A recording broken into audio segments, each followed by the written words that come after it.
Le soleil tapait sur la terre sèche lorsqu'Étienne Dubois traversa le pâturage sud de sa petite ferme. Ses épaules étaient déjà brûlées par l'été impitoyable, sa peau tannée comme du vieux cuir.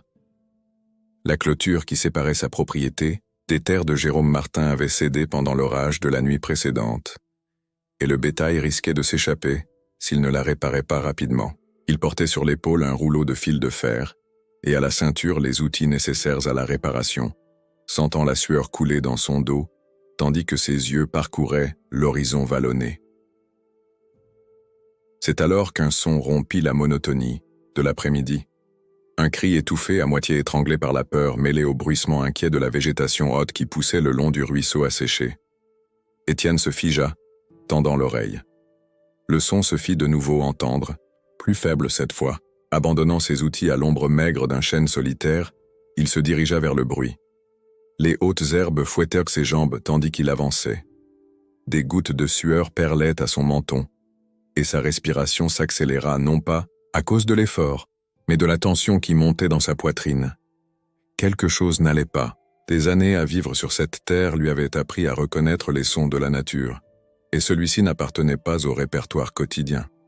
« Il y a quelqu'un » appela-t-il, écartant les herbes de ses mains calleuses. En contournant un gros rocher couvert de mousse, il trouva enfin l'origine du son. La vision le fit s'arrêter net, comme s'il avait reçu un coup à l'estomac. Une jeune femme d'à peine plus de 20 ans était acculée contre le tronc noueux d'un arbre. Sa robe claire, qui avait dû être blanche un jour, était souillée de terre et déchirée en plusieurs endroits. Son visage, d'une pâleur fantomatique, contrastait avec ses cheveux châtains ébouriffés qui tombaient sur ses épaules tremblantes. Autour d'elle, dans un mouvement sinueux et menaçant, 3 vipères s'enroulaient en un cercle qui se resserrait progressivement. Le sifflement sec de leur queue remplissait l'air chaud d'une mélodie mortelle. La jeune femme semblait résignée, les yeux vitreux fixés sur les serpents, le corps tendu comme une corde de guitare sur le point de rompre. « Ne bougez pas », murmura Étienne, détachant le lasso de cuir qu'il portait à la taille. Avec la précision de celui qui est né et a grandi à la campagne, il prépara le lasso d'un mouvement circulaire du poignet. La jeune femme détourna les yeux des serpents et le fixa un instant. Des yeux verts, nota-t-il. Verts comme les jeunes feuilles du hêtre au printemps. Il y avait en eux une supplique muette, mais aussi quelque chose de plus profond qu'Étienne ne parvint pas à déchiffrer. D'un geste précis, le lasso frappa le premier serpent, le projetant au loin. Les 2 autres, effrayés par l'intervention, soudain dressèrent la tête, leurs langues fourchues sondant l'air. Étienne n'hésita pas. Se déplaçant avec l'agilité d'un chasseur, il répéta le mouvement, éloignant les serpents un par un jusqu'à ce que le cercle mortel se brise. Les vipères glissèrent dans les hautes herbes, disparaissant aussi mystérieusement qu'elles étaient apparues. Le silence qui suivit était si dense qu'il semblait avoir une substance propre. C'était un silence chargé de questions non formulées, d'un soulagement encore incertain. La jeune femme restait immobile, comme si elle ne croyait pas que le danger était passé.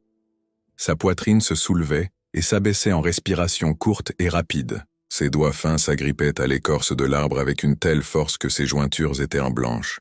« C'est passé », dit Étienne, gardant sa voix basse et calme, comme il le faisait avec les poulains effrayés. « Elles sont parties. » Lentement, il s'approcha et tendit la main. La jeune femme la regarda avec hésitation, comme si elle évaluait non seulement l'offre d'aide, mais aussi celui qui la proposait. Étienne était habitué à ce genre d'évaluation. Il savait que sa silhouette grande et mince, avec sa barbe, naissante et ses vêtements usés, pouvait inspirer autant la confiance que la méfiance. Après ce qui parut une éternité, elle tendit sa main tremblante et accepta l'aide. Quand ses doigts touchèrent les siens, Étienne sentit un frisson qui n'avait rien à voir avec la chaleur de l'après-midi. Sa peau était glacée, malgré le soleil accablant. C'était comme toucher de l'eau de source en plein été. « Merci », murmura-t-elle, la voix rauque comme quelqu'un qui n'a pas parlé depuis longtemps. « Comment êtes-vous arrivé ici ?» demanda Étienne, observant les alentours. Il n'y avait aucun signe de véhicule ou de cheval à proximité, et la route la plus proche était à au moins 5 kilomètres. Elle détourna le regard, le fixant sur un point lointain.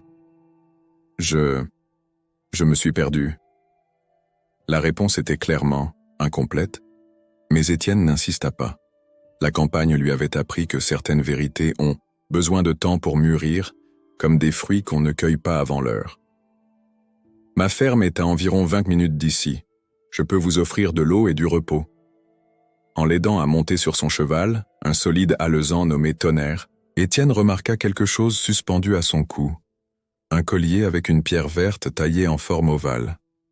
Le bijou captait la lumière du soleil d'une manière étrange, la réfléchissant en de petits arcs en ciel qui dansaient sur la peau de la jeune femme. Un instant, Étienne eut l'impression que la pierre émettait sa propre lumière, mais il rejeta l'idée comme un tour de la lumière intense de l'après-midi.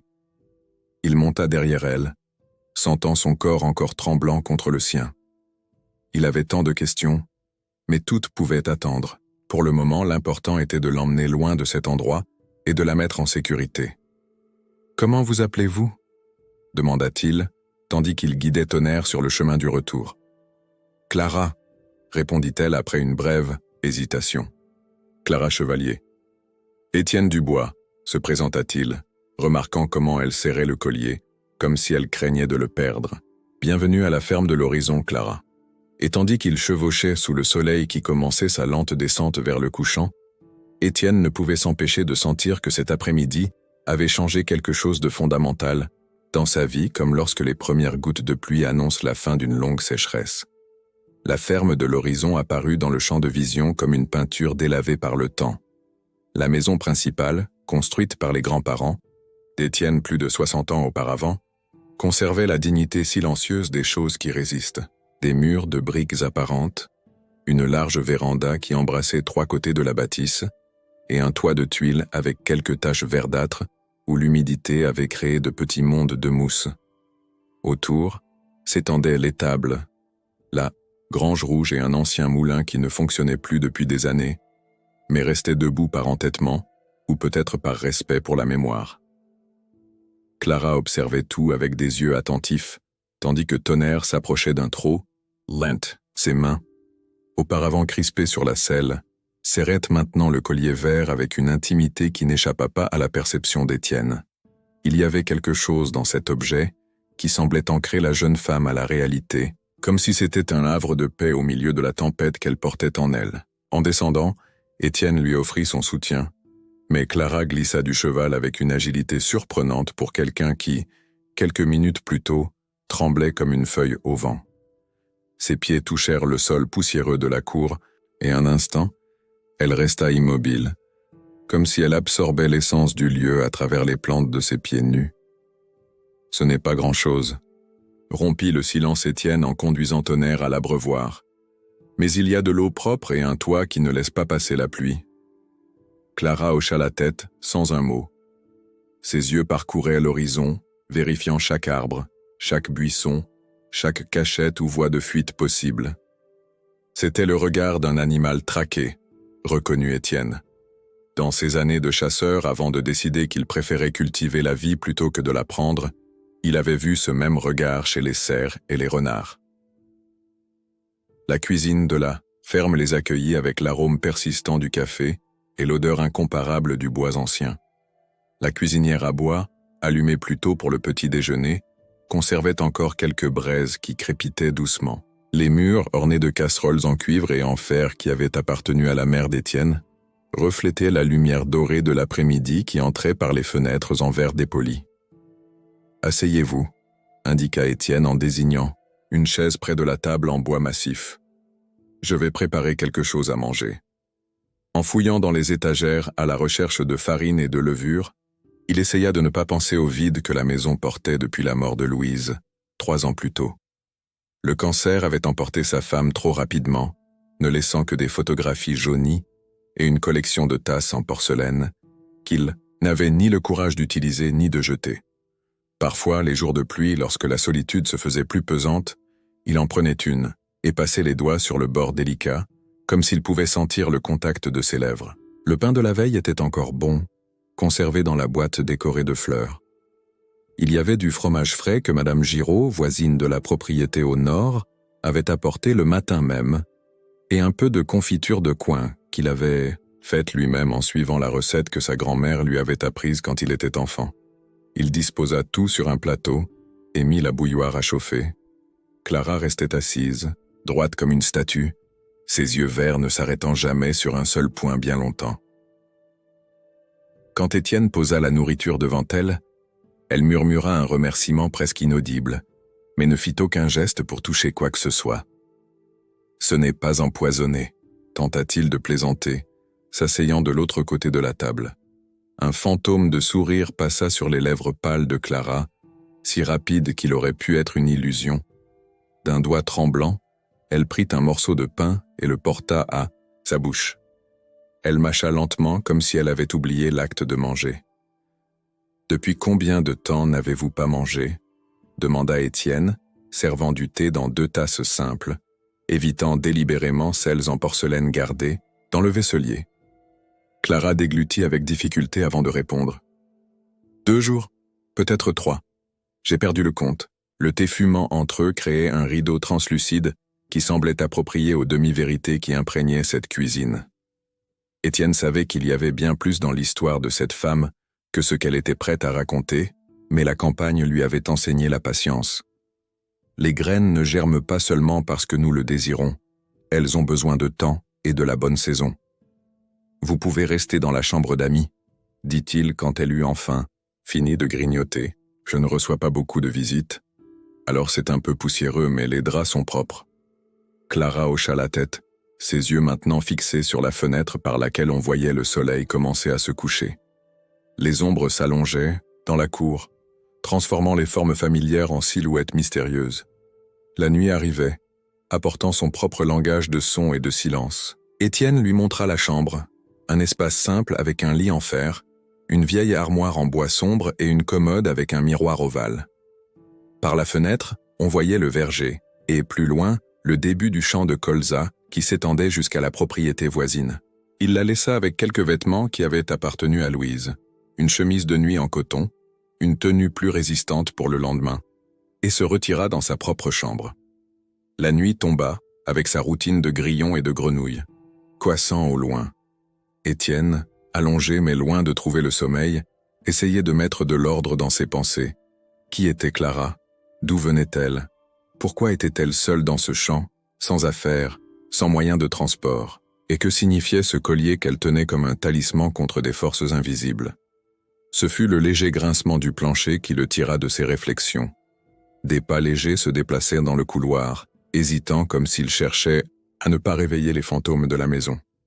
Il se leva silencieusement et entr'ouvrit la porte. Clara, vêtue de la chemise de nuit blanche de Louise qui était un peu grande pour elle, se déplaçait comme une apparition dans le couloir mal éclairé. La pleine lune entrait par les fenêtres sans rideaux, baignant tout d'une lumière argentée qui rendait la scène encore plus onirique. Elle s'arrêta devant la plus grande fenêtre, au bout du couloir qui donnait sur les champs ouverts. Étienne observa, retenant sa respiration, tandis qu'elle levait le collier à hauteur de ses yeux. La pierre verte captait le clair de lune d'une manière étrange, comme si elle n'était pas seulement éclairée mais qu'elle éclairait aussi. Une aura verdâtre sembla envelopper les doigts de Clara un instant. Mais Étienne cligna des yeux, et la vision se dissipa, le laissant douter de ses propres sens. Ses lèvres bougeaient dans une prière silencieuse ou un ancien enchantement. Des mots qui n'atteignaient pas les oreilles d'Étienne, mais qui semblaient chargés d'une urgence palpable. Son visage, baigné par le clair de lune filtré à travers, la pierre verte prit une teinte presque spectrale, comme si Clara était à mi-chemin entre 2 mondes. Étienne recula dans sa chambre, fermant la porte sans faire de bruit. Il se recoucha, le cœur battant à un rythme irrégulier qui n'avait rien à voir avec la peur. C'était de l'inquiétude, de la curiosité et quelque chose de plus profond qu'il ne pouvait nommer. La sensation étrange que Clara Chevalier n'était pas seulement une femme perdue qu'il avait sauvée des serpents, mais quelqu'un qui portait avec elle des secrets qu'il valait peut-être mieux laisser enfouis. Dans l'obscurité de la chambre, il se souvint des histoires que sa grand-mère racontait sur des pierres magiques et des amulettes qui protégeaient leurs porteurs.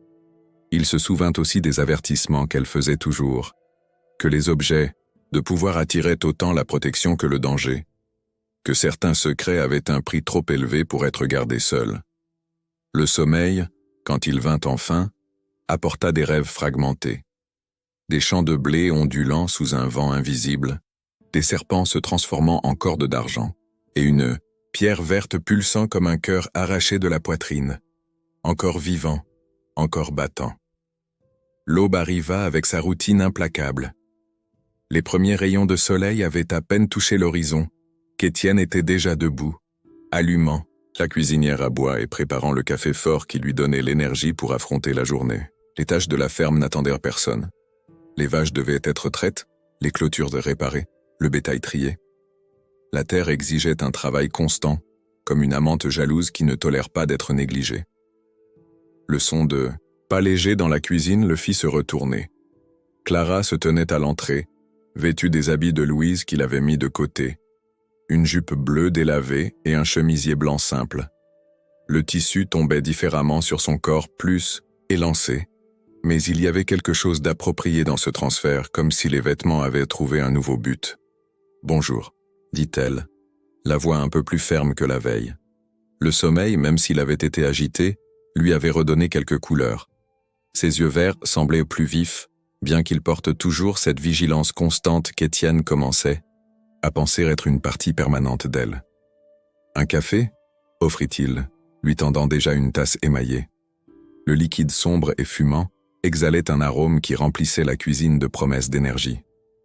Clara accepta d'un signe de tête et s'assit à table. Ses doigts entourèrent la tasse comme si elle cherchait plus la chaleur que la boisson elle-même.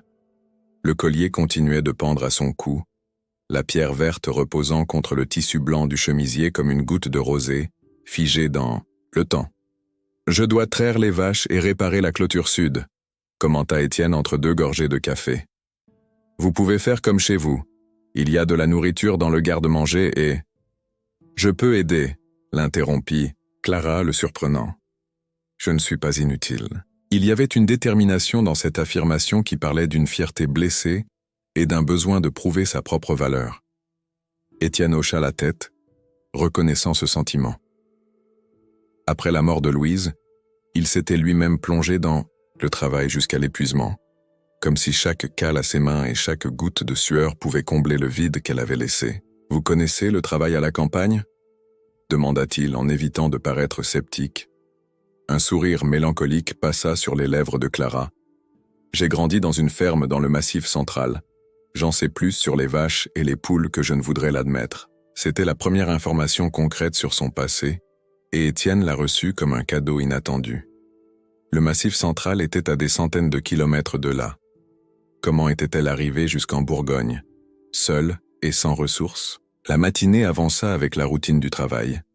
Dans l'étable, Étienne observa avec surprise la naturalité avec laquelle Clara s'approcha de Pâquerette, la vache la plus capricieuse du troupeau. Ses mouvements étaient doux mais fermes, ses petites mains trouvant le bon rythme pour extraire le lait sans stresser l'animal. Il n'y avait aucune hésitation dans ses gestes, seulement une confiance tranquille qui venait d'années de pratique. Mon père disait que les vaches sont comme les gens, commenta Clara en travaillant. Elles ont besoin de respect et de patience à parts égales. Étienne sourit, se rappelant des paroles similaires de son propre père. C'était étrange, comme le travail semblait dissoudre une partie de la tension de Clara, comme si en accomplissant des tâches familières, elle pouvait momentanément oublier ce qui la poursuivait. Le soleil était déjà haut quand ils terminèrent à la traite. Le lait, stocké dans de grands seaux en aluminium, attendait d'être transformé en fromage et en beurre. Clara, avec un foulard improvisé protégeant ses cheveux du soleil, suivit Étienne jusqu'au lavoir en pierre, où le linge était lavé. « Je peux m'en occuper pendant que vous réparez la clôture », offrit-elle en retroussant ses manches, « et du potager aussi. J'ai vu que les carottes ont besoin d'attention. » Il y avait quelque chose de si gracieux dans la manière dont elle s'intégrait à la routine de la ferme, qu'Étienne sentit une pointe d'admiration. Beaucoup de gens de la ville qu'il avait connus voyaient le travail rural comme quelque chose de dégradant ou de primitif. Clara, au contraire, s'y plongeait avec une dignité silencieuse, comme quelqu'un qui retrouve un vieil ami. Le potager était le royaume de Louise, commenta-t-il en préparant les outils pour la réparation de la clôture. Depuis qu'elle est partie, j'ai fait le strict minimum pour maintenir les choses en vie, mais je n'ai pas sa main verte. Clara hocha la tête, comprenant le non-dit. La perte était un langage universel, et il y avait quelque chose dans ses yeux qui suggérait qu'elle en connaissait aussi bien les dialectes. L'après-midi avança à son propre rythme, marqué par le soleil qui parcourait son arc dans le ciel et par le vent doux qui apportait occasionnellement l'odeur de terre mouillée de la rivière lointaine. Étienne, travaillant sur la clôture brisée, levait occasionnellement les yeux pour observer la silhouette de Clara se déplaçant entre les plates-bandes du potager. Il y avait une légèreté dans ses mouvements qui contrastait avec la vigilance constante de ses yeux. Ce fut le bruit de sabots au loin qui brisa la tranquillité de l'après-midi. Ce n'était pas le trot cadencé de chevaux de selle, mais le galop plus lourd d'animaux poussés avec urgence. Étienne eut à peine le temps d'enregistrer le son qu'il vit Clara se figer comme un cerf qui pressent le chasseur. En quelques secondes, elle abandonna ses outils de jardinage et courut à l'intérieur de la maison, se déplaçant avec une vitesse née de la pure terreur. Étienne lâcha le fil de fer qu'il tenait et se dirigea vers l'entrée de la propriété, la main cherchant instinctivement son couteau de poche. La route qui serpentait à travers la colline était vide, mais la poussière soulevée indiquait que des cavaliers étaient passés récemment. Allaient-ils au village? Ou passaient-ils simplement par la route principale qui traversait la région? Quand il retourna à la maison, il trouva Clara recroquevillée dans un coin de la cuisine, les bras entourant ses genoux comme une enfant effrayée. La peur dans ses yeux était si palpable qu'Étienne sentit un pincement au cœur. « Ce n'étaient que des voyageurs qui passèrent sur la route », dit-il en gardant sa voix calme. Ils ne se sont ni arrêtés ni même regardé la propriété. Clara hocha la tête, mais le tremblement de ses mains ne diminua pas. Ses doigts serrèrent le collier avec force, comme si l'objet pouvait offrir une protection magique. Étienne s'approcha lentement et s'assit par terre à côté d'elle, en gardant une distance respectueuse. « Voulez-vous me raconter ce qui se passe ?» demanda-t-il gentiment. « De qui avez-vous si peur ?» Les yeux verts de Clara croisèrent les siens un instant, chargés d'une bataille intérieure visible. Ses lèvres s'entr'ouvrirent comme pour parler, mais elle détourna le regard et secoua la tête. « Je ne peux pas, » murmura-t-elle. « Pas maintenant. Ce n'est pas sûr. Pour aucun de nous. » Il y avait une conviction dans ses paroles qui fit reculer Étienne. Ce n'était pas seulement la peur qui la faisait agir, réalisa-t-il, mais une sorte de lourde responsabilité, comme si elle portait un fardeau qu'elle ne souhaitait pas partager par crainte de ses conséquences. « Quand vous serez prête, alors, » répondit-il en se levant. « En attendant, ma maison est votre refuge. » Ce soir-là, après le simple dîner de lentilles saucisses et de choux braisés, Clara aida à faire la vaisselle en silence. Ses mouvements étaient mécaniques, son esprit clairement ailleurs. Quand elle eut terminé, au lieu de se retirer, dans sa chambre comme la veille, elle resta dans la cuisine, les yeux fixés sur la petite fenêtre qui donnait sur la cour baignée de clair de lune. « Je vais chercher plus de bois pour la cuisinière », annonça Étienne, sentant qu'elle avait besoin d'un moment seul.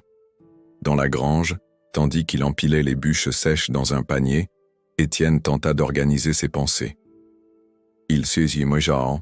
Il y avait quelque chose chez cette femme qui éveillait en lui un instinct protecteur qu'il croyait endormi depuis la mort de Louise. C'était plus que de la sympathie ou de l'attirance, c'était une reconnaissance, comme s'ils étaient tous deux des survivants du même naufrage, bien que sur des bateaux différents. En retournant à la cuisine, il la trouva vide. Le collier, de Clara suspendu à un clou sur le mur, attira son attention. C'était la première fois qu'il la voyait sans. Un instant, il hésita, puis, cédant à la curiosité, il s'approcha et toucha la pierre verte.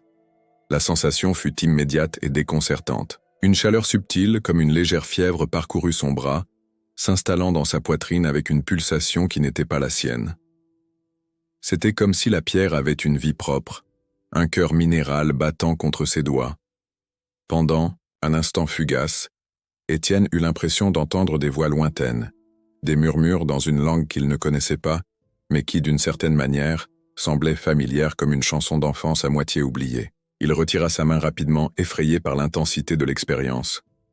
Le collier se balança doucement sur le clou, innocent comme n'importe quel ornement. Mais Étienne savait, avec une certitude qu'il ne pouvait expliquer, que cet objet était bien plus que ce qu'il paraissait. Il y avait du pouvoir en lui, et là où il y avait du pouvoir, il y avait souvent du danger. Clara le trouva ainsi, debout devant le collier, le visage pâle de celui qui a vu quelque chose au-delà de sa compréhension. Ses yeux verts s'écarquillèrent d'alarme, mais avant qu'il ne puisse dire quoi que ce soit, Étienne secoua la tête. « Désolé, » murmura-t-il. « Je n'aurais pas dû toucher. » Pendant un long moment, ils se regardèrent en silence, un abîme de secrets entre eux.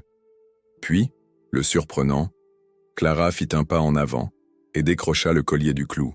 « Un jour, » dit-elle, sa voix à peine plus qu'un murmure, « je vous raconterai tout à ce sujet, quand je serai sûr que c'est sans danger. » Et tandis qu'elle remettait le collier autour de son cou, Étienne réalisa que sa curiosité avait été remplacée par une détermination tranquille. Quel que soit le secret que Clara portait, quel que soit le danger qui la suivait, il serait à ses côtés le moment venu, non par devoir ou par obligation, mais par un choix qui, d'une manière ou d'une autre, semblait avoir été fait à l'instant où il l'avait trouvé dans ce champ, entouré de serpents et de mystères. Le mercredi était le jour d'aller au village de Valfleury. Étienne devait acheter quelques provisions, des outils pour la réparation du toit de la grange et vérifier s'il y avait du courrier. La routine, établie depuis des années, subissait rarement des changements. Mais ce matin-là, en préparant la charrette, il hésita. « Tu viens avec moi ?» demanda-t-il à Clara qui nourrissait les poules dans la cour. Elle se figea un instant, le maïs s'écoulant entre ses doigts immobiles. Ses yeux verts se levèrent, analysant le chemin qui serpentait en bas de la colline jusqu'au village lointain. « Mieux vaut pas », répondit-elle finalement, reprenant son mouvement. « J'ai beaucoup à faire ici. » Il y avait une tension dans sa réponse qui n'échappa pas à Étienne. Depuis la semaine que Clara était à la ferme, elle ne s'était jamais éloignée de plus de quelques mètres de la maison. C'était comme si les murs rustiques de la ferme de l'horizon représentaient une forteresse contre des dangers invisibles. « Comme tu veux », répondit Étienne, sans insister. « Je reviens avant le coucher du soleil. » Le village de Valfleury était l'une de ces petites communautés où le temps semblait s'écouler à une vitesse différente. Une église blanche aux détails bleus occupait la place centrale, flanquée d'un kiosque où, le dimanche, l'orchestre de Monsieur Tobias jouait des airs traditionnels. Les rues pavées abritaient des maisons colorées aux fenêtres en bois, quelques commerces essentiels et l'inévitable bar de Joachim, point de rencontre où les histoires et les mensonges se mélangeaient avec la même naturalité que le café, arrosé. Étienne gara la charrette devant l'épicerie des Durand, le plus grand commerce du lieu. La cloche de la porte annonça son entrée, et Madame Cécile, une dame aux cheveux grisonnants et aux yeux perspicaces, se leva de derrière le comptoir avec un sourire qui ne cachait pas sa curiosité. « Tiens, qui voilà. Je croyais que la ferme t'avait avalé. » plaisanta-t-elle tout en commençant à préparer les articles de la liste qu'Étienne lui avait donnée. « Le travail ne finit jamais, Madame Cécile, » répondit-il, en examinant une nouvelle faux exposée au mur. « Je dois réparer le toit de la grange avant l'arrivée des pluies. » La femme hocha la tête, mais ses yeux brillaient de la question non formulée. Étienne savait ce qui allait arriver. Dans des communautés comme Valfleury, les nouvelles voyageaient plus vite que le vent. « Et la jeune femme ?» demanda, finalement Madame Cécile, essayant de paraître désinvolte tout en pesant la farine. « On dit que tu as amené une étrangère à la ferme. » Étienne retint un soupir. Probablement que le petit Léo qui avait livré du lait à la ferme voisine avait vu Clara dans la cour et avait répandu la nouvelle. « Une connaissance du Massif central, » répondit-il vaguement. « Elle m'aide à la ferme pour un temps. » Madame Cécile haussa un sourcil, clairement insatisfaite de l'explication laconique, mais Étienne resta ferme dans son silence. Que pouvait-il dire? Qu'il avait trouvé Clara entourée de serpents, terrifiée, sans explication sur sa présence. Ici? Qu'elle portait un collier étrange qui semblait avoir sa propre vie? Qu'elle se réveillait au milieu de la nuit pour murmurer des mots incompréhensibles à la lumière de la lune? Au bar de Joachim, en attendant que le forgeron finisse d'aiguiser sa hache, la conversation ne fut pas différente. Les hommes, entre deux gorgées de café et de marque, lancèrent des regards curieux et posèrent des questions déguisées en commentaires désinvoltes. « Tu te sens seul dans cette ferme, Étienne ?» le provoqua Antoine de la Syrie, déclenchant les rires de ses compagnons. Il était temps de trouver de la compagnie. « On dit qu'elle est belle comme une fleur de pommier », ajouta le père Michel, le coiffeur à la retraite qui connaissait toutes les histoires du village. « Mais elle a des yeux effrayés, comme quelqu'un qui fuit quelque chose. Étienne but son café en silence, les laissant parler. Il savait que nier ou expliquer ne ferait qu'alimenter davantage les rumeurs. À Valfleury, comme dans n'importe quel petit village, les gens avaient besoin d'histoires pour colorer leur journée. Si elles n'existaient pas, elles seraient inventées. Le soleil commençait déjà sa descente quand il termina enfin ses courses et vérifia le courrier à la poste. Juste des factures et un dépliant sur une nouvelle semence de maïs. Anxieux de rentrer, Étienne conduisit la charrette sur le chemin de terre qui serpentait entre les champs de colza et les pâturages verdoyants. L'image de la ferme apparaissant à l'horizon lui apportait toujours une sensation de paix. C'était son refuge, son coin de monde. Mais aujourd'hui, en s'approchant, quelque chose semblait déplacé. Un mouvement étrange dans le pâturage latéral attira son attention. Il plissa les yeux et sentit son cœur s'accélérer.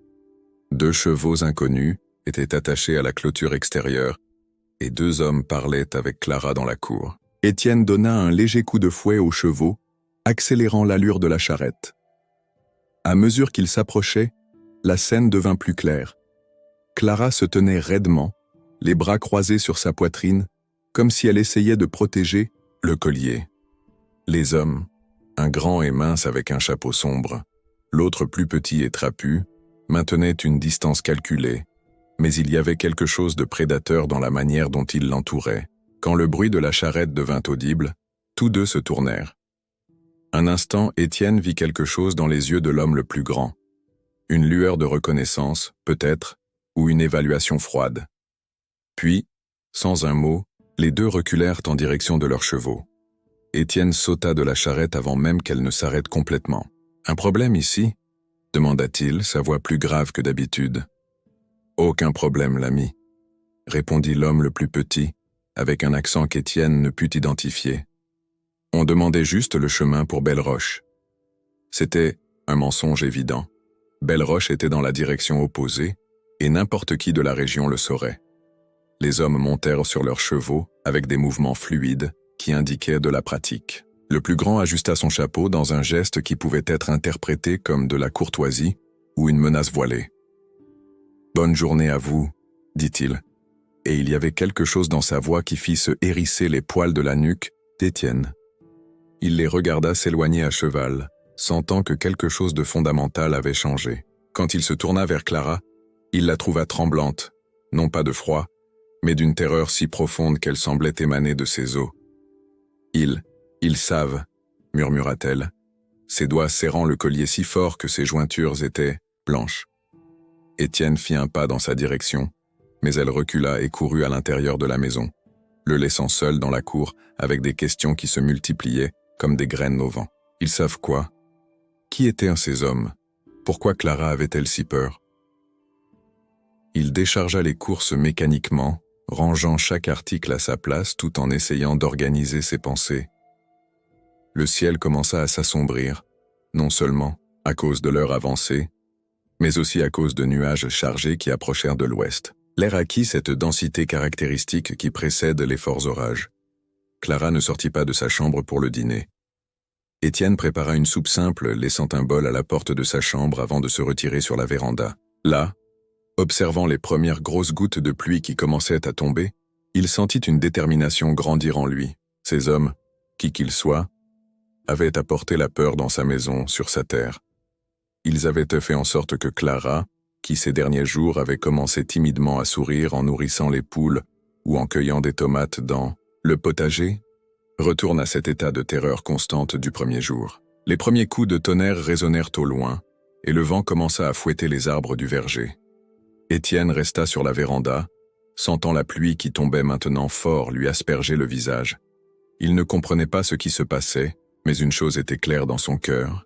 Il voulait protéger Clara, pas seulement par devoir ou par compassion, mais pour quelque chose de plus profond qui grandissait dans sa poitrine comme une graine tenace dans un sol pierreux. Durant la nuit, tandis que l'orage faisait rage dehors, secouant les tuiles et faisant trembler les fenêtres, Étienne l'entendit pleurer doucement. Le son, presque étouffé par le tonnerre, était déchirant, une plainte contenue, comme si elle avait des années de pratique à souffrir en silence. Et sans comprendre complètement pourquoi, Il sentit le désir de la protéger grandir comme une flamme tenace que même le plus fort des orages ne pourrait éteindre. L'orage laissa des traces à la ferme de l'horizon. Une clôture abattue dans le pâturage nord, des branches éparpillées dans la cour, et de nouvelles gouttières dans le toit de la grange qui exigeraient une attention immédiate. Mais il y avait une tension dans l'air qui n'avait rien à voir avec la tempête. Quelque chose de presque palpable qui flottait entre Étienne et Clara comme un rideau invisible. L'aube apporta un silence étrange. Les oiseaux, normalement bavards aux premières heures du matin, semblaient avoir abandonné les environs, comme s'ils pressentaient que ce jour ne serait pas comme les autres. Le ciel, lavé par la pluie de la nuit précédente, arborait un bleu presque douloureux tant il était intense, sans un seul nuage pour briser sa perfection. Étienne prépara le café plus tôt que d'habitude, espérant que l'arôme attirerait Clara dans la cuisine. Il devait me parler. Les hommes de la veille ne semblaient pas être de simples voyageurs perdus, et sa réaction avait été trop révélatrice pour être ignorée. Il y avait un danger réel qui rôdait autour de cette maison, et il ne pouvait pas l'affronter à l'aveuglette. Le léger grincement de la porte fit se retourner Étienne. Clara se tenait à l'entrée de la cuisine, les cheveux dénoués encadrant un visage qui montrait les signes d'une nuit blanche. Mais il y avait quelque chose de différent dans ses yeux, une détermination qui avait remplacé la peur constante des jours précédents. Elle portait la tenue la plus simple que Louise avait laissée. Une robe en coton bleu clair, délavée par d'innombrables lavages qui rendaient d'une certaine manière plus évidente la force contenue dans ce corps délicat. « Bonjour », dit-elle, la voix aussi ferme qu'Étienne ne l'avait encore jamais entendue. Il lui servit une tasse de café, observant comment elle s'assit à table le dos droit, comme quelqu'un qui a pris une décision difficile après une longue délibération. Clara entoura la tasse de ses mains, absorbant la chaleur, et pendant un moment elle resta ainsi, regardant le liquide sombre comme si elle pouvait y lire son destin. « Il faut que je vous raconte, » dit-elle finalement, levant les yeux pour croiser les siens. « À propos du collier, à propos de tout. » Étienne hocha la tête, s'asseyant en face d'elle. Il ne dit rien, lui laissant l'espace pour trouver les mots à son propre rythme. Clara prit une profonde inspiration, ses doigts touchant instinctivement la pierre verte qui pendait à son cou. « Ce collier appartenait à ma mère, » commença-t-elle, la voix basse mais ferme. « Elle l'a reçu de sa mère, et ainsi de suite depuis des générations. Les femmes de ma famille en sont les gardiennes depuis plus de 200 ans. » Étienne observa la pierre verte à la lumière du matin. Vue ainsi, elle ressemblait à une simple émeraude, taillée en forme ovale, sertie dans de l'argent, ancien. Belle, certainement, mais elle ne semblait pas justifier tant de peur et de poursuite. « Ma mère est morte il y a 6 mois, » continua Clara, et un instant sa voix trembla, la nuit même où elle m'a remis le collier, en disant que c'était maintenant ma responsabilité de le garder, de le protéger, qu'il contenait quelque chose qui ne devait jamais tomber entre de mauvaises mains. « Que contient-il » demanda Étienne, incapable de contenir sa curiosité. Clara secoua légèrement la tête. Elle ne me l'a pas dit précisément, juste que c'était quelque chose de trop précieux pour être décrit avec des mots ordinaires, que certaines personnes croient que la pierre a des propriétés spéciales. Et vous y croyez ? Un sourire triste passa sur les lèvres de Clara. Vous l'avez touché. Vous avez senti quelque chose, n'est-ce pas ? Étienne se souvint de la sensation étrange qui avait parcouru son corps lorsqu'il avait touché le collier, cette chaleur subtile, la pulsation qui n'était pas la sienne, les murmures lointains dans une langue inconnue. Oui, admit-il, j'ai senti quelque chose, mais je ne sais pas ce que ça signifie. Moi non plus, avoua Clara, le surprenant. Ma mère a dit que je comprendrais avec le temps, que le collier me parlerait quand je serais prête. Mais avant qu'elle ne puisse m'en expliquer davantage, ils sont arrivés. Eux, les hommes que vous avez vus hier, ils font partie d'un réseau, une organisation qui recherche des objets comme celui-ci depuis des décennies. Ils croient que la pierre a une valeur au-delà de l'or ou de toute richesse matérielle, qu'elle peut accorder du pouvoir à celui qui la possède. Étienne fronça les sourcils, essayant de digérer ce qu'il entendait. Cela ressemblait à une histoire tirée de vieux livres, pas quelque chose qui se passerait dans le monde réel, dans son monde de clôture, de bétail et de récolte. Pourquoi vous poursuivent-ils? Pourquoi ne pas simplement acheter la pierre? Clara laissa échapper un rire amer, sans humour. Ce n'est pas quelque chose qui se vend, Étienne. Et ils ne sont pas du genre à négocier. Ils ont déjà essayé de voler le collier à ma famille. Auparavant, quand ma grand-mère en était la gardienne. Un homme est mort à cette occasion. Elle fit une pause comme pour rassembler son courage. Ma mère n'est pas morte de cause naturelle. Elle a été assassinée à cause de ce collier. Le silence qui suivit fut dense comme du brouillard. Étienne sentit le poids de cette révélation comme une pierre dans l'estomac. Un assassinat. Soudain, le danger qui entourait Clara devint beaucoup plus réel et menaçant. « Je me suis enfui de notre ferme cette nuit-là », continua-t-elle. « J'erre depuis, ne restant jamais plus de quelques semaines au même endroit. Ils finissent toujours par me retrouver. Les serpents, commença Étienne, un soupçon se formant dans son esprit. Clara hocha la tête, la peur revenant brièvement dans ses yeux. Ce n'était pas une coïncidence, c'était un piège. Ils utilisent des méthodes non conventionnelles. L'organisation a des gens avec des connaissances anciennes, dangereuses. Les serpents ont été placés là pour m'effrayer, pour me forcer à révéler où était le collier. Étienne se souvint de la scène, les vipères se déplaçant dans ce cercle parfait, presque méthodique, autour de Clara. Ce n'était pas un comportement naturel, réalisa-t-il maintenant. Pourquoi ne me l'avez-vous pas dit avant? Parce que moins vous en saviez, plus vous étiez en sécurité, répondit-elle, ses yeux s'adoucissant. Mais hier, quand ils sont venus jusqu'ici, j'ai réalisé que je vous avais déjà trop impliqué. Vous méritiez de savoir la vérité, le danger que j'ai amené dans votre maison. Étienne digéra tout en silence. C'était une histoire fantastique, presque incroyable, mais en même temps, elle expliquait tant de choses. La peur constante de Clara, sa réticence à s'éloigner de la ferme, la façon dont elle tenait le collier dans les moments de tension. Et il y avait aussi cette sensation inexplicable quand il avait touché la pierre. « Qu'est-ce qu'ils ont dit hier ?» demanda-t-il finalement. « Avant que j'arrive. » Clara frémit légèrement au souvenir. Qu'ils savaient qui j'étais, qu'ils avaient suivi ma trace depuis le Massif central, que je pouvais leur donner le collier volontairement ou... Elle hésita. Ou ils utiliseraient d'autres méthodes pour l'obtenir. « Vous croyez qu'ils vont revenir ?»« J'en suis certaine, » répondit-elle, la voix chargée de résignation. « Ce n'est qu'une question de temps. C'est pourquoi... » Elle prit une profonde inspiration comme pour se donner du courage. « C'est pourquoi je dois partir aujourd'hui. Je vous ai déjà mis en trop grand danger. » Étienne sentit quelque chose se serrer dans sa poitrine. Une émotion qu'il ne s'attendait pas à ressentir si intensément. L'idée que Clara parte retournant à sa vie de fuite constante, traquée par des hommes dangereux, était insupportable. « Non, » dit-il, se surprenant lui-même par la fermeté de sa voix. « Tu ne vas nulle part. » Clara écarquilla les yeux, confuse. « Étienne, vous ne comprenez pas. Ces hommes sont dangereux. Ils ont déjà tué et... » « Je comprends parfaitement, » l'interrompit-il, se penchant sur la table pour la regarder dans les yeux. « Et c'est exactement pour ça que tu ne dois pas les affronter seul. » Il y eut un moment de silence, rempli seulement par le tic-tac de l'horloge murale et le chant lointain d'un merle qui était finalement revenu après l'orage. Clara observait Étienne avec un mélange de surprise et de quelque chose d'autre. Peut-être de l'espoir, peut-être la peur d'espérer. Étienne pensa à Louise, à la douleur de la perte, aux années de solitude qui avaient suivi. Il pensa aux nuits vides, où le silence de la maison pesait comme du plomb sur ses épaules.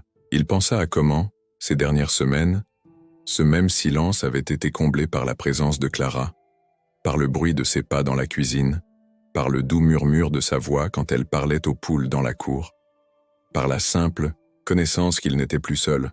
« J'ai perdu ma femme d'un cancer », dit-il, sa voix maintenant plus douce. « Je n'ai rien pu faire, juste la regarder partir. C'était la pire sensation au monde, cette impuissance. » Il fit une pause, rassemblant des mots qu'il partageait rarement.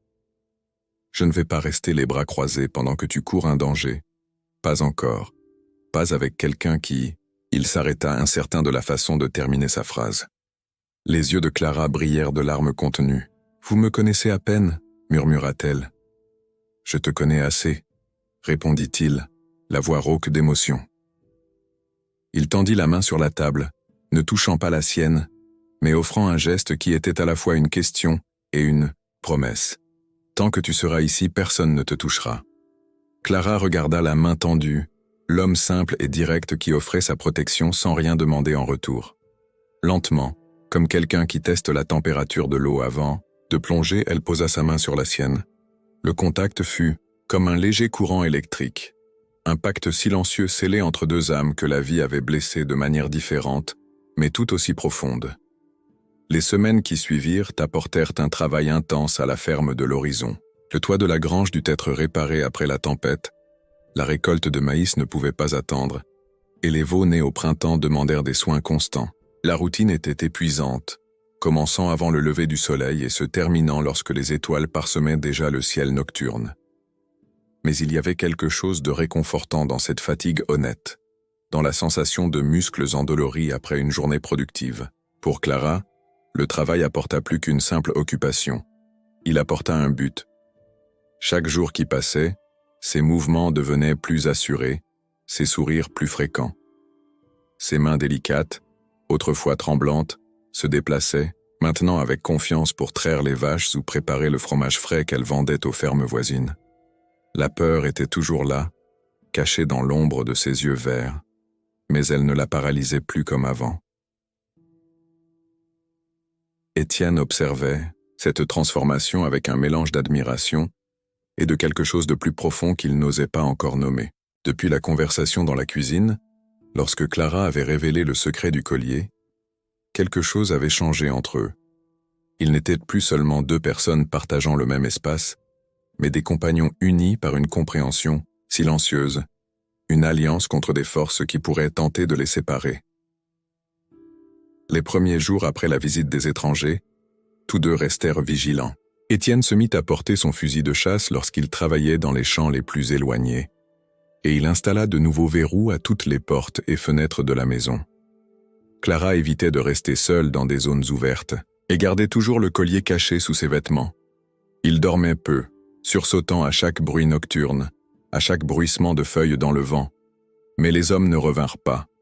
Les jours passèrent, l'un après l'autre, sans aucun signe de danger. Progressivement, la vigilance constante céda la place à une prudence plus contenue, permettant à la vie de s'écouler avec moins d'interruptions. Un après-midi, alors qu'Étienne réparait la roue de la charrette, il entendit quelque chose qu'il n'avait pas entendu depuis longtemps à la ferme de l'horizon. Un rire. Clara était dans le verger, cueillant des oranges, et quelque chose, peut-être un oiseau effronté, peut-être une pensée particulière, l'avait fait rire. Le son, cristallin comme de l'eau de source, traversa la cour et frappa Étienne, comme un rayon de soleil après des mois de pluie. Ce soir-là, assis sur la véranda sous un ciel parsemé d'étoiles, ils ne parlèrent pas de peurs ou de menaces, mais de petits rêves possibles. Clara parla de son enfance dans le Massif central, des histoires que sa grand-mère racontait sur des lutins qui protégeaient les cultures et des grottes où le temps s'écoulait différemment. Étienne partagea des souvenirs de Louise, non, pas avec la douleur lancinante d'avant, mais avec une douce nostalgie, presque reconnaissant d'avoir eu ce temps avec elle. « Elle t'aurait apprécié », dit-il à un moment donné, se surprenant lui-même de la naturalité de l'affirmation. Clara sourit, une légère rougeur colorant ses joues. « Pourquoi ?» Louise disait toujours qu'elle préférait les gens qui savaient écouter le vent dans les feuilles, expliqua-t-il. Elle disait que cela montrait une âme attentive, qui ne se laisse pas assourdir par le bruit du monde. Les semaines se transformèrent en mois. Juillet amena des vents froids qui descendèrent des montagnes, annonçant un hiver rigoureux. Les nuits à la ferme devinrent plus longues, remplies de la chaleur de la cuisinière à bois et de conversations qui se prolongeaient tard. Clara apprit à faire le pain de maïs qui était la spécialité de la famille d'Étienne, et lui, à son tour, se découvrit appréciant la tisane qu'elle préparait les dimanches après-midi. Au village, il y avait encore des regards et des chuchotements quand Étienne apparaissait pour faire des courses ou vendre les produits de la ferme. Mais maintenant, quand on lui posait des questions sur la jeune femme, il répondait avec tranquillité « Clara va bien, merci de demander ». Il n'offrait pas d'explications supplémentaires, n'alimentait pas la curiosité des autres. Certaines frontières étaient trop sacrées pour être exposées au commérage de taverne. Madame Cécile, toujours la plus persistante dans ses questions, commenta un jour en emballant de la semoule. « On dirait qu'elle t'a ramené à la vie, Étienne Dubois. » Il ne le nia pas, car d'une manière qu'il ne comprenait pas complètement, c'était vrai. La présence de Clara avait comblé des espaces qu'il croyait morts, comme la pluie tombant sur une terre desséchée, révélant qu'il y avait encore des graines endormies, attendant juste le bon moment pour germer. Août arriva avec ses matinées de gelée et ses après-midi de soleil pâle. Clara s'était installée dans la routine de la ferme, assumant des responsabilités comme si elle avait toujours fait partie de cet endroit. Elle s'occupait du potager avec un dévouement particulier, agrandissant les parterres et introduisant des herbes qu'elle ramenait de la garrigue, romarin sauvage, basilic, à petites feuilles, une sorte de sauge qui, selon elle, chassait les mauvaises énergies. « Ma grand-mère disait que les plantes sont les premières gardiennes », expliqua-t-elle en disposant un cercle de romarin autour de la maison. « Elles sentent quand quelque chose n'est pas à sa place. » Étienne ne questionna pas. Il avait appris à respecter les connaissances que Clara apportait avec elle, en partie tradition familiale, en partie intuition propre, le tout entrelacé d'une manière qui n'avait pas besoin d'explications scientifiques pour fonctionner. C'est lors d'un de ces après-midi, alors qu'il travaillait côte à côte dans le poulailler, qu'il réalisa qu'il ne pensait plus aux hommes étranges, aux menaces voilées, aux dangers que le collier était censé attirer. À un moment donné, sans qu'ils s'en aperçoivent, la peur avait cédé la place à la confiance tranquille qu'ils affronteraient, ce qui viendrait, ensemble. « À quoi penses-tu » demanda Clara, remarquant son silence prolongé. Étienne sourit, passant la main sur son front en sueur. À comment les choses changent sans qu'on s'en rende compte. Comment la vie continue, même quand on pense qu'elle s'est arrêtée. Clara hocha la tête, comprenant ce qui n'était pas dit. Entre eux, s'était développée cette capacité de lire entre les lignes, de comprendre les silences autant que les mots. Ce soir-là, après le simple dîner, de poulet fermier au riz et à la courge, Clara fit quelque chose qui surprit Étienne. Elle retira le collier de son cou, un geste qu'elle faisait rarement, et le suspendit soigneusement au même clou sur le mur de la cuisine où Étienne l'avait trouvé des semaines auparavant.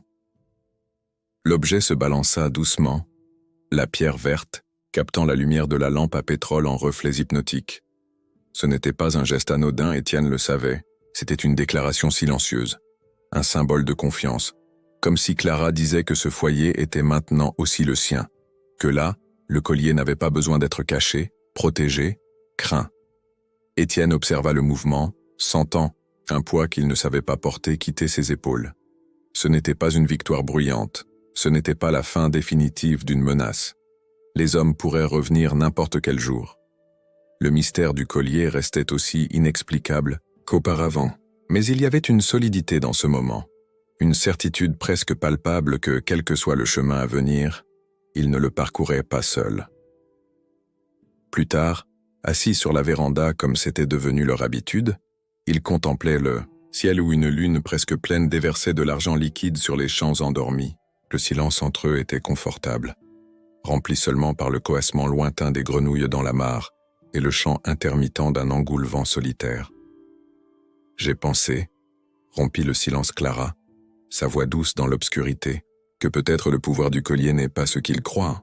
Étienne se tourna pour la regarder, son profil délicat découpé sur la nuit. « Comment ça ?»« Ma mère a dit que le collier me parlerait quand je serais prête, » continua-t-elle, les yeux fixés sur l'horizon. « Peut-être que ce n'est pas une question de magie, de richesse ou de contrôle. Peut-être que c'est une question de trouver un endroit où je n'ai plus besoin de fuir, où je peux simplement être. » Les mots flottèrent entre eux, chargés de signification. Non exprimés, Étienne sentit quelque chose s'étendre dans sa poitrine, une sensation chaude et lumineuse qu'il n'avait pas ressentie depuis des années. « Et tu l'as trouvée » demanda-t-il, sa voix à peine plus qu'un murmure. Clara se tourna vers lui, ses yeux verts reflétant le clair de lune comme de l'eau profonde. Pendant un long moment, ils se regardèrent simplement, tout un univers de possibilités contenu dans ce silence. « Je crois que oui. » répondit-elle finalement, un doux sourire se dessinant sur ses lèvres. Je crois que oui. Cette nuit-là, tandis que le vent murmurait des secrets entre les feuilles du verger et que la lune poursuivait son voyage dans le ciel, Étienne comprit que la vie, même marquée par les pertes, avait cette capacité surprenante de se réinventer, non pas par de grands gestes ou des proclamations, mais à travers des moments simples, des mains qui se rencontrent en se passant la farine, des sourires échangés au-dessus de tasses de café, des peurs partagées et surmontées ensemble. Ce n'était pas une victoire bruyante ni publique, mais elle était solide. Et dans le silence de la véranda au crépuscule, il sut que cela suffisait.